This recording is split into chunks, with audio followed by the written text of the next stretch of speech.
Recording. All right, everybody. My name is Robert Mansour. I'm a personal injury lawyer here in the Los Angeles area. And today I have a very special guest who's actually dressed much nicer than I am. Attorney Ben Ikuta. Ben is a medical malpractice lawyer in Los Angeles and Orange County, serving basically all of California, right, Ben? That's correct, yes. Yeah, and Ben has had his own practice for nearly 10 years now. And before that, I believe he worked as a defense attorney in the medical malpractice field, correct? Not quite. Oh, tell me. Well, I was a defense lawyer for 8 years, defending doctors, hospitals, nurses. I beat a very prominent lawyer in trial, and he hired me on the plaintiff side. And I that see. was about 8 years ago. And won a few cases there, made a named partner. So I owned that firm with him. But then I decided to go on my own a couple of years ago. So my firm's been around for about 2.5 years now. And I opened my own firm maybe 20 years ago after 10 years of practice, and it was one of the scariest things I ever did. So I want to thank you for joining me today. Ben, for those who may not know who I am or who Ben is one of my referral partners. I refer medical malpractice to Ben's firm for evaluation. And if Ben thinks he can help the client, he may go ahead and sign up the client and take it from there. So, Ben, I just wanted to ask you some very general questions today. This is going to be very easy. I'm sure you're going to pass the exam. So, a lot of people call my office and they think that every personal injury attorney can handle a medical malpractice case. Can you explain why medical malpractice is more of a niche area of personal injury versus just any general personal injury lawyer? Sure. There are two primary reasons. The number one reason is, frankly, the law. There's a law called MICRA out there. It's a series of actually 8 different laws, laws that really are based in tort reform and really hurt the patient and help doctors and hospitals. These laws are very complicated. They're very, very thorough. There's been a lot of litigation over the years, and a lot of personal injury lawyers don't understand these medical malpractice specific laws. And it's not just laws on caps and damages and that kind of thing. There's actually evidentiary laws also. So the actual experience in the courtroom, how you litigate a case, is different in a medical malpractice case than a personal injury case. Secondly, and even more importantly, it's about the medicine. We know the medicine at my firm. We've handled these cases over and over again. We have the leading experts in all these different areas. And for a general, car accident or general personal injury practitioner, they just don't understand the medicine as well. So for those two reasons, medical malpractice really is a niche area that requires a specialist. Okay, so it's kind of a world within a world, if you will. That's right. So you want to make sure that you have the proper guide sitting with you in the river raft when you go river rafting. You want somebody who knows the river very well, knows where all the rocks are, where all the danger is. So let me ask you this. What are the most common types of medical malpractice cases you get calls about? And maybe we can also dovetail into what are the most viable cases. Oh, we got Michelle joining us. May we admit her into the room? Okay, sure. All right, let's see here. Looks like she's connecting. Oh, there she is. Hello, Michelle. Hi, partner. Hey, Michelle. We were just talking, and actually, I'm actually recording this. And you also look much nicer than I do. You're dressed much nicer than I am. I'm in a mediation right now, so if I pop off, it's because the mediator came back in. Okay, well, maybe we'll just hear what Ben has to say about this last question. We're recording this conference right now, and I was asking Ben about the most common medical malpractice cases you guys get calls about, and maybe you can also comment, or maybe Gabriella waiting while he goes. Oh, sorry, let me mute this here. You good? There we go. Okay, so we want to talk about the most common types of cases you get, as well as what makes a case viable. How about that? Maybe both of you can chime in on that. Ben, why don't you start? We get calls in all different types of medicine when it comes to medical practice cases, from cardiac to dental to OBGYN to neurology, family practice, internist, hospitalist. I mean, radiologist. We get calls in all different types of medicine. The question is, what cases are viable? And frankly, there are two basically general areas, although there are plenty of exceptions. But the two areas that are most viable are the one with catastrophic injury. We're talking about people who are paralyzed, amputation, brain damage, or death. The second category are cases where, even a layperson could easily understand. You don't need an expert witness to tell you that operating on the wrong leg or the wrong patient, or giving a patient medication they're allergic to, or allowing a predator, be a nurse and sexually molest the patient. The second types of cases are the ones that are clear liability, ones that really cannot be defended. But there are plenty of cases in between that we do take. We have 4 full-time intake coordinators to really vet and suss out those viable cases. Cases that often are not viable, they sound like they should be, but they're not, are the cases where the recognized risk defense is a real possibility. Just because something bad happens or a mistake happens, even if it leads to catastrophic results, that does not mean it's medical malpractice. Mistakes can happen, and those mistakes can be reasonable. And the defense, one of their main arguments will always be the recognized risk defense. So, a botched surgery where there's a dural leak or there's a laceration to an artery. Those cases, they could lead to catastrophic injury or death. Usually they're not viable cases due to that defense. Michelle, I didn't introduce you. You're Ben's partner over there. You're not married, but you're a lot of people apparently think you might be married. But you're his partner over there, Michelle. And can you comment a little bit about some of the defenses that you see in these types of cases, kind of springboard what Ben was talking about? Sure. I would say that the recognized risk defense is certainly one that we see. But honestly, it's that they're really honing in on the fact that these doctors are out there to help people. And I think that they try to focus on the word malpractice as if it's some type of like criminal intent. And while malpractice certainly doesn't mean that the doctor has to have a bad intention, I think that the defense tries to frame it in such a way that jurors feel like, well, this doctor's just out there trying to help somebody. And so we shouldn't hold him responsible just because something bad happened. They want to see some type of intentional conduct when that's certainly not what's required. And so what they'll do is they'll try to frame it in such a way that the jurors sort of feel bad for this doctor. They're thinking, well, how's this going to impact the doctor's life? So that's one of the ways, but I'm going to hop off because my mediator just came back on. So I'm going to allow Ben to just finish this up. It was nice to meet you, Michelle. Nice to meet you. Take care. So let's continue with a few more questions here, Ben. Let's say that you have a viable case or you were harmed by a doctor. One of the things that I see a lot is people wait months or even years before they decide to pick up that phone. How can that be a problem? What kind of advice would you give to people who think that they may have been harmed? It's hard, right? Because a lot of these cases do involve death or serious injury. And obviously, people need to grieve. People need to recover. At the same time, there's not a very long statute of limitation to medical malpractice.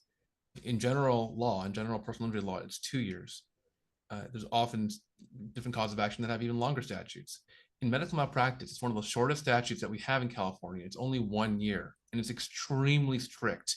Even mere suspicion of negligence starts the clock. And I can't tell you how many times per week we reject cases because it's simply untimely. And unlike a car accident case where if someone gets rear-ended, it's pretty easy for that lawyer to sign that person up and determine there's a case there. For us, given the complexities of medical malpractice, we have to have an expert look at the case first, which takes time. So we need time on our end to evaluate a case. And so our firm policy is that if the client comes to us in the last 2 months of the statute, we reject the case immediately without any assessment of the facts or the viability of the case. So it's critically important that if you are harmed by medical malpractice, that you seek representation or you seek consultations immediately. Okay, so let me ask you this. So let's say some doctor does a surgery on a client, and the surgery, the client doesn't realize that something is wrong until maybe 6 months later. They're like, hey, wait a minute, I'm having these issues and then they meet with another doctor who says, yeah, you know what, that first doctor screwed up and that shouldn't have happened. Does the realization of the injury affect that statute, or is it just very strict? Whenever that procedure was done, that starts the clock. Okay, good question. It's when they first suspect that there was malpractice. So it wouldn't be the date of the surgery. It would be the date that they first suspected malpractice. But there's two problems. Number one is even the tiniest bit of suspicion is enough to start the clock. And secondly, even if that person had no knowledge of malpractice, if a reasonable person in that patient's shoes believed there should have been malpractice or would have been malpractice, that is enough to start the clock. Right. So it's not your personal realization necessarily. Correct. It's one or the other. It's both can qualify, your personal realization or a reasonable person in your shoes. So, Got it. And the problem is a jury will determine what's reasonable and not reasonable. And that's just another hurdle that our firm has to overcome in a very difficult area of law. So if there's even a possibility of a statute defense, most med mal firms, including ours, will reject the case. Right. Okay, got it. So let's say you have a viable case, you decide to accept the client's case. What kind of things do you and your firm do to prepare the case, if you will, to present the case for a possible settlement? So that's a great question. First of all, I want to just say that there's no, or not to say no, but it's very, very uncommon to have settlements prior to litigation, prior to the filing of a complaint. It's extremely rare. We call it a unicorn in our profession. Okay. Versus a standard car accident where 90% of the time the case is settled before a lawsuit has to be filed. But you're saying in your world, it's very rare for that to occur. A lawsuit is almost always filed. Exactly. In 16 years of doing this, 8 on the defense side, 8 on the plaintiff side, handling thousands of cases, I've had less than 10 settled prior to litigation. Wow. Okay. I mean, we've had cases where they poured acid instead of solution into a patient's eyes. We've had cases where they operated on the wrong body part. We've had cases where they operated on the wrong patient. And all of these cases did not settle prior to litigation. Got it. There's a variety of reasons for that. So every case needs to be prepared as if it's going to go to litigation. In fact, every case needs to be prepared as if it's going to go to trial. Okay. There's a lot of other reasons too why these cases don't settle very easily. And so it's critically important that we work up these cases with our experts, not just liability, but damages as well. In California, we have some pretty severe and restrictive caps on emotional damages called MICRA. And that law limits what a patient can recover. Currently, it's only $390,000. That may sound like a good amount of money, but that's the absolute cap, the absolute worst case scenario for these insurance carriers and these hospitals. So they're not going to even pay, close to that much. And more importantly, there's just no risk, right? There's no possibility of a multi-million-dollar verdict. So for that reason, they fight on every case to set a tone in other cases. All right, they want to. So I understand. So what does MICRA stand for? Just you mentioned this law a couple of times now. The Medical Injury Compensation Reform Act of 1975. Okay, and that those caps were recently changed, right? Yes, very recently. And to be clear, MICRA applies to 8 different laws. One of the 8, the most severe, are these caps on emotional damages. They were recently changed. For 48 years, it was $250,000. And just in 2023, a little over a year ago, they increased it to $350,000, and it goes up $40,000 a year. But still, these are still caps on damages. If you lose a leg due to malpractice, or you lose your eyesight due to malpractice, the most you can get for emotional damages is only $390,000 currently. Which is problematic for somebody like you, because your firm is going to spend a lot of money preparing this case, and you got your fee to consider.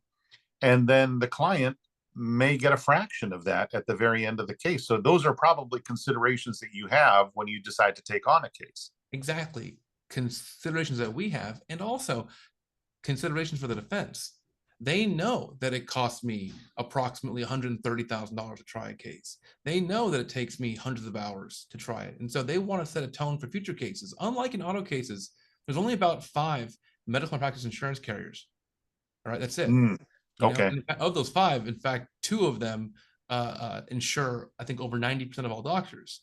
And so they want to set a tone. they want us to send a message that we're not going to settle these cases easily. So you better think twice before taking that next case. And it's worked marvelously, unfortunately, for our firm and more importantly for our clients. So if you think about it mathematically, if the most we can get is $390,000 and it costs me $130,000 to try a case, and I get a third of the fee, for my firm, it's economically not viable. And for the patient, they're left with very little, even if we do in the case. So, Right. yeah. I think one of the most difficult parts for us as lawyers is saying no to the client. And we're not saying no to the client because we don't think they were harmed. We're saying no to the client because we're running businesses and we need to be able to take a case that is going to make money for our business, as well as one that we're just not going to lose money on because this costs us money to prepare. And you want to make sure the client gets something in their pocket at the end of the day. So people shouldn't take it personally if you reject their case. That's Right? right. Yeah, Yeah. that's definitely true. And in medical practice, it's especially true, given the challenges. Jurors just don't feel qualified to judge doctors like they would bad drivers or bad employers, or in a breach of contract case. And it makes it very difficult for us to win. So these cases, when they're complicated and they involve a lot of experts, or when the damages just aren't there, when it comes to economic damages, um, we have to say no. And it's hard. It's Yeah. really hard because people have suffered, but we have no choice. And we get quite a few referrals as well, and we owe it to our existing clients that we don't overburden ourselves as well. But yeah, it's tough. It really is tough saying no sometimes. Yeah, it certainly is a tough area. So let's see here. Let's close this out and just to ask you kind of a general question. What is the most rewarding part of your work? And what are some of the biggest challenges that you have in your field? The most rewarding part of my work is the appreciation from the clients. I'm looking at my phone now because I got a text this morning from a client. I just settled her case yesterday, and Uh-huh. she wrote, "We are very fortunate you had the wherewithal to take this case. The settlement will be life-changing for us and couldn't come at a better time. We appreciate everything you and your team have done, which is just top-notch. Thank you so much." And Fantastic. she gave me permission to share that too. So that was sent this morning by a client after I settled a case yesterday.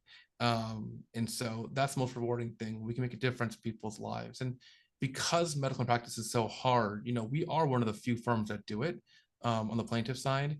And so we really represent people who don't have other options. They can't find other lawyers. So it's extremely rewarding when we're able to get a good result for those clients. The second part of your question, I believe, was what's most challenging. Yeah, what are some of the most challenging things for you? The most challenging is to win. I mean, I hate saying that, but it's just to win. Over my last 7 trials that I've had, the combined offer in those trials from the defense was $0, and that Really? yes, 0, and that included 4 wrongful death cases. Now I won 4 of those 7 cases, but the 3 that I lost over $100,000 in costs, and my clients walked away with nothing. It was absolutely heartbreaking. You know, people like doctors, and it's very difficult to win these cases. So that is the most challenging. Losing is the most challenging, and that it's difficult. Losing a case is really hard. It's the same thing in my world. The standard motor vehicle type accidents, standard slip and fall type stuff. The hardest thing is that loss, but we try, and we do our very best for the clients, which is why case selection is so important, because you don't want to take that client on the journey if you know the journey is not going to end very well from the get-go. We don't want to give false hope to anybody.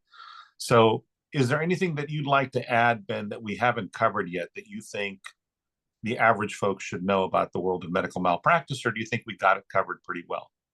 I got it covered pretty well. I want to make just one comment about Kaiser, if that's okay.